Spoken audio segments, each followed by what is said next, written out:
Welcome back mga katambalan, mga hot topic and issue pag-usapan natin. Update po tayo kay Barbie Fortesa na kung saan ay nag-post na si Barbie ng ilang mga photo at ito nga po ay ganap doon sa naging Frescon ng pelikula ni na Barbie na Until She Remember na pagbibidahan nila ni Miss Charo Santos at Coach Ansunroa.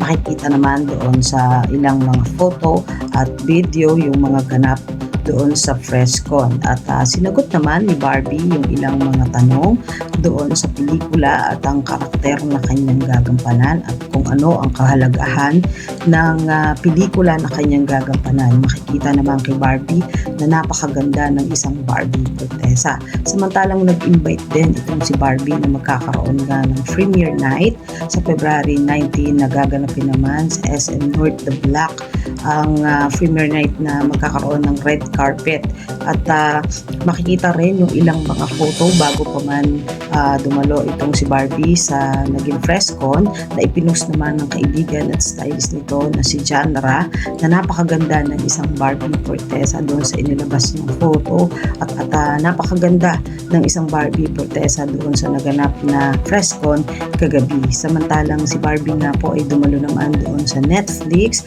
na kung saan ay nakasama naman niya itong sina Enchong D at iba pang mga artista. Naman yung ilang mga kulitan itong sina Barbie at Enchong D na ipinost naman ni Barbie sa kanyang social media account na talaga namang nakakaaliw ang naging bonding ng dalawa.